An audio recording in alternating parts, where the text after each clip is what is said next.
శ్రీమాత్రే నమ. జై గురు దత్తాత్రేయ నమ. ఈ వీడియోలో మనం జూలై 16వ తారీఖు నుంచి 31వ తారీఖు మధ్యలో జరగబోయే పక్ష ఫలితాలు ఏ విధంగా ఉంటాయో తెలుసుకునే ప్రయత్నం చేద్దాం. ముందుగా ఈ రాబోయే 15 రోజుల్లో గ్రహ సంచారం ఏ విధంగా ఉండబోతుంది అని పరిశీలించినప్పుడు మరి పక్ష ప్రారంభంలోనే రవి భగవానుడు కర్కాటక రాశిలోకి ప్రవేశిస్తున్నాడు 16వ తారీఖు జూలై నెలలో. మరి ఇది మనకి దక్షిణాయనం ప్రారంభం అవుతుంది. సో ఇది ఒక విధంగా రవి యొక్క తన దిక్కు మార్చుకొని మరి వేరే దక్షిణాయనం అంతా కూడా ఈ విధంగా ఈ రాబోయే 6 రాశుల్లో కూడా ప్రయాణించడం జరుగుతూ ఉంటుంది. రేపు మళ్ళా జనవరి 15-16లో వచ్చే ఉత్తరాయణం వరకు కూడా రవి దక్షిణాయనంలో సంచరిస్తుంటాడు. ఇది స్త్రీ దేవత ఆరాధనకి చాలా అనుకూలమైనటువంటి సమయం. అలాగే మరి యాజిటీజ్గా కుజగ్రహం గురుగ్రహం కలిసి వృషభ రాశిలో సంచరిస్తున్నారు. ఈ రెండు మిత్రగ్రహాలు అవటం వల్ల మరి వృషభ రాశికి సంబంధించినటువంటి ధనభావం కాబట్టి మరి ధనం యొక్క రొటేషన్ ఎక్కువగా పెరగడం జరుగుతూ ఉంటుంది. ప్రజలకి ఎక్కువగా ఖర్చు పెట్టే శక్తి కలిగే అవకాశం ఉంటుంది. అలాగే ఇంచుమించుగా ఈ 16వ తారీఖు నుంచి 31 వరకు కూడా రవి శుక్రులు ఇద్దరు కూడా కర్కాటక రాశి అందే సంచరించడం జరుగుతూ ఉంటుంది. సో ఈ విధంగా శుక్రుడు రవి కలిసి సంచరించడం అనేది ఒక విధంగా ఇది కూడా స్త్రీలకి హోదా పెరుగుతుంది, గౌరవప్రదమైన స్థితి రావడం జరుగుతూ ఉంటుంది. బుధుడు ఇంచుమించుగా మనకి జూలై 19వ తారీఖున సింహరాశిలో ప్రవేశిస్తాడు. సో అలాగే కేతువు కన్యారాశిలో సంచరిస్తూ హస్తా నక్షత్రం మీదకి రావడం జరిగింది. ముఖ్యంగా మరి శని భగవానుడు వక్రగమనంలో కుంభరాశిలో స్వక్షేత్రంలో సంచరిస్తూ తన యొక్క బలాన్ని ఇంకా గట్టిగా పెంచుకోవడం జరిగింది. ఇది కొన్ని రాశుల వారికి అనుకూలంగాను మరికొంతమందికి ప్రతికూలంగా ఉండే అవకాశాలు ఎక్కువగా ఉంటాయి. ఇక రాహు మీనరాశిలో సంచరిస్తూ మరి ఉత్తరాభాద్ర నక్షత్రం మీదకి రావడం జరిగింది. అది కూడా శనికి సంబంధించిన నక్షత్రం అవడం వల్ల మరి ఈ గ్రహాల కలయిక శని భగవానుడు అత్యంత బలవంతుడై ఉండడం వల్ల మరి ఈ మొత్తం మీద దేశంలో ఉద్యోగ వనరులు ఎక్కువగా పెరిగే అవకాశం ఉంది. పారిశ్రామిక రంగం అనుకూలంగా ఉంటుంది.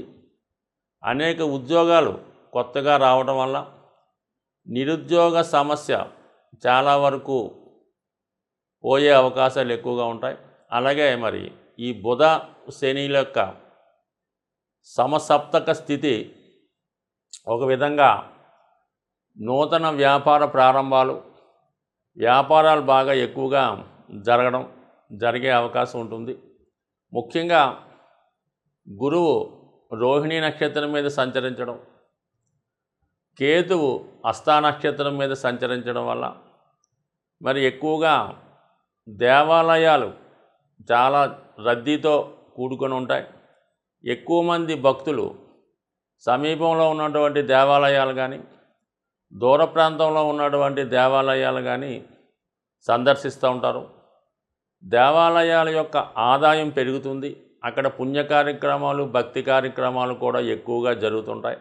అలాగే ప్రజలు కూడా చాలా నమ్మకంతో భగవంతుణ్ణి అలాగే దేవతల్ని ఆరాధించడం వల్ల వాళ్ళకి కూడా తగు విధమైనటువంటి ఫలితం రావడం జరుగుతుంది. అటు మానసిక ఆనందంతో పాటు అందరికీ మంచి ఆరోగ్యం కూడా సమకూరే అవకాశం ఉంది. సో ఏదైనప్పుడు కూడా మరి గ్రహస్థితి చాలా వరకు అనుకూలంగానే ఉంది రాబోయే 15 రోజుల్లో. మరి ఇక మనకి జరిగేది కూడా మరి దక్షిణాయనంలో ఇది ఆషాఢ మాసం కాబట్టి చాలా వరకు ఈ మాసంలో ఎక్కువగా వర్షాలు పడడం, అలాగే అన్ని ప్రాంతాలు పల్లె ప్రాంతాలు సస్యశ్యామలంగా జల కళతో కలకలలాడే అవకాశం ఉంటుంది. వృషభ రాశి వారికి ఈ పక్షంలో బుధుడి యొక్క స్థితి చాలా అనుకూలంగా రావడం జరిగింది. ధన పంచమాధిపతిగా ఉన్నటువంటి బుధుడు చతుర్థ కేంద్రంలో ఉండడం వల్ల ఒక విధమైనటువంటి ధనయోగం రాజయోగం రెండూ ఏర్పడడం జరిగింది. ఈ కారణం వల్ల జాతకుడు గృహ నిర్మాణానికి సంబంధించినటువంటి కార్యక్రమాలు కానీ, గృహాన్ని కొనటం, ఇల్లు మారడం, అటువంటి కార్యక్రమాలు చాలా వరకు అనుకూలించే అవకాశం ఉంది. అలాగే విద్యార్థులకి విద్యలో మంచి గుర్తింపు రావడం జరుగుతూ ఉంటుంది. అలాగే ముఖ్యంగా ఏంటంటే ధనాధిపతి మీద శని యొక్క దృష్టి పడడం వల్ల భాగ్యాధిపతిగా మీకు రావలసినటువంటి ధనం ఏదన్నా ఉంటే అది ఇన్సూరెన్స్ ద్వారా కానీ, వారసత్వంగా కానీ, లేదంటే మీ పెద్దవారు ఎవరైనా మీకు గిఫ్ట్గా ఇచ్చే ధనం కానీ ఉంటే అది మీకు ఈ సమయంలో వచ్చే అవకాశం ఉంది. అలాగే మీరు ఏదన్నా మీ ఆదాయ వనరులు పెంచుకునే ప్రయత్నంలో కొత్తగా ఏదన్నా వ్యాపారం చేద్దాం అనుకుంటే దానికి అనుకూలమైనటువంటి సమయం ఇప్పుడు రావడం జరిగింది. అది పార్ట్ టైంగా మీరు గృహం వద్ద స్టార్ట్ చేసుకున్న వాళ్ళకన్నా పర్లేదు, అలాగే మార్కెటింగ్ పద్ధతిలో చేసుకున్న వాళ్ళకైనా ఖచ్చితంగా ఈ సమయం అనుకూలంగానే ఉన్నది. సో ఏదైనా మరి ఈ రాశి వారికి ప్రస్తుతం ఎంత కష్టపడితే అంత ఆదాయం వచ్చే అవకాశం ఉంది. ఇది చిరు వ్యాపారులకి, ఫైనాన్స్ వ్యాపారులకి, అలాగే విద్యార్థులకు కూడా విద్యా సంబంధించిన విషయాల్లో అనుకూలమైన పరిస్థితులు రావడం జరుగుతున్నది. అలాగే రాశి యందే కుజగ్రహ సంచారం వల్ల జాతకుడు గతంలో కన్నా ఉత్సాహంగా వర్క్ చేయడం జరుగుతుంది. గతంలో ఆగిపోయినటువంటి కార్యక్రమాలు లాంటివి ఏమన్నా ఉంటే అవన్నీ పూర్తి చేసుకోవడం జరుగుతూ ఉంటుంది. ఇక లాభాధిపతిగా ఉన్నటువంటి అష్టమ లాభాధిపతి గురువు రాశిలో రావడం, వ్యయాధిపతి కుజుడు కూడా అదే స్థానంలో ఉండడం వల్ల జాతకుడు భూములు, స్థిరాస్తులు మొదలగు వాటి మీద పెట్టుబడి పెట్టే అవకాశం ఉన్నది.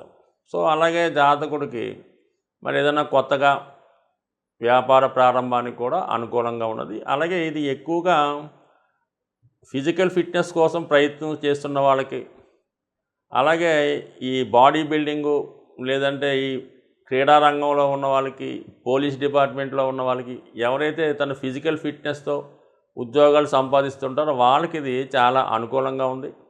అలాగే అనారోగ్యపరమైన ఇబ్బందుల నుంచి బయటపడే వారికి కూడా ఏదైనా దానికి తగినటువంటి వైద్యం చేయించుకోవడం, అంటే మామూలుగా ట్రెడిషనల్గా జరిగే ఇంగ్లీష్ వైద్యం కాకుండా ఆయుర్వేదం వైద్యం కానీ, యోగా, మెడిటేషన్ లాంటి ప్రకృతి వైద్యం ద్వారా మరి మీ యొక్క అనారోగ్యాన్ని తగ్గించి పూర్తిగా ఆరోగ్యవంతులుగా మారడానికి ఈ గురు కుజుల కలయిక మీకు తోడ్పడుతూ ఉంటుంది. అంటే కుజుడు శరీరాన్ని కష్టపెట్టే ప్రయత్నం చేస్తూ ఉంటాడు. సో కొన్ని సందర్భాల్లో ఏదన్నా దీర్ఘకాలిక వ్యాధులు లాంటివి ఉంటే ఆపరేషన్ లాంటివి కూడా చేయించి జాతకుడిని ఆరోగ్యవంతుడిగా చేసే ప్రయత్నం చేస్తాడు. గురువు కూడా అక్కడ ఉండడం వల్ల అంటే మరి ఆరోగ్యానికి మూలకారకుడు గురువే, జీవకారకుడు కాబట్టి ఆరోగ్యం కొరకు ప్రయత్నం చేస్తున్న వాళ్ళకి కంప్లీట్గా ఈ సమయం అనుకూలంగా ఉంటుంది. ముఖ్యంగా రాహు స్థితి రాశి వారికి చాలా అనుకూలంగా రావడం జరిగింది. ఈ పక్షం నుంచి 16వ తారీఖు జూలై నుంచి రాహు ఇది వెనకగా ప్రయత్నం చేస్తూ మొన్నటి వరకు రేవతి నక్షత్రం మీద ఉన్నటువంటి రాహు ఉత్తరాభాద్ర నక్షత్రం 4వ పాదం మీదకి రావడం జరిగింది. సో అంటే ఇంచుమించుగా దానికి ఉత్తరాభాద్ర అంటే శని యొక్క ఫలితాలు ఇవ్వాలి కాబట్టి, శని రాశిలో దశమ స్థానంలో ఉన్నాడు కాబట్టి మేజర్ గ్రహాలైనటువంటి రాహు, శని రెండు కూడా జాతకుడికి 10, 11 భావాల మీద యాక్టివేట్ చేయడం జరుగుతుంది. ఆ కారణం వల్ల జాతకుడికి ఉద్యోగంలో అభివృద్ధి ఉంటుంది.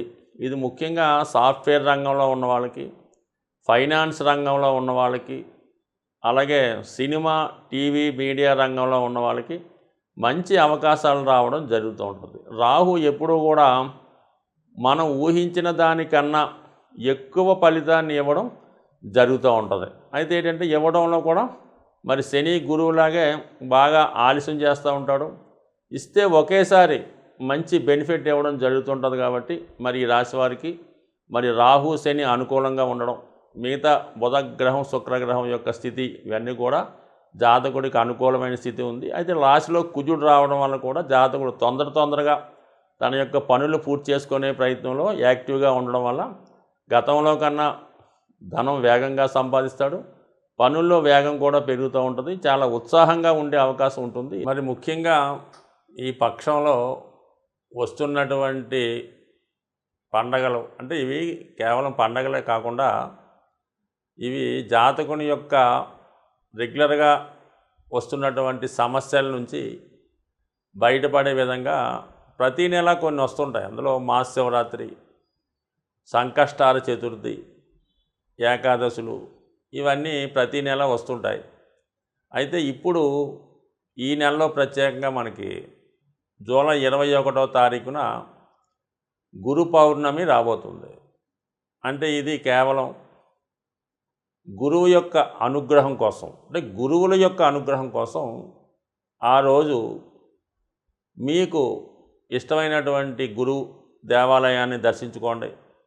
అలా కాకుండా మీకు ఎవరైతే విద్య నేర్పారో, లేదా పని నేర్పారో, లేదా బ్రతుకు తెరువు కోసం మీకు ఒక మార్గాన్ని చూపించారో వాళ్ళ దగ్గరికి దర్శించి తగు విధంగా వాళ్ళకి ఏదన్నా ఫలమో పుష్పమో మీకు వీలుంటే వాళ్ళకి బట్టలు ఇవ్వటమో, ఆ విధంగా ఈ గురు పౌర్ణమి రోజు చేయడం వల్ల, అలాగే మీరు దాంతోపాటు కూడా ఒక దేవాలయం దర్శించి విధి విధానంగా ఆ రోజు నియమంగా ఉండడం వల్ల గురువు యొక్క అనుగ్రహం, అంటే గురువు దత్తాత్రేయ స్వరూపం.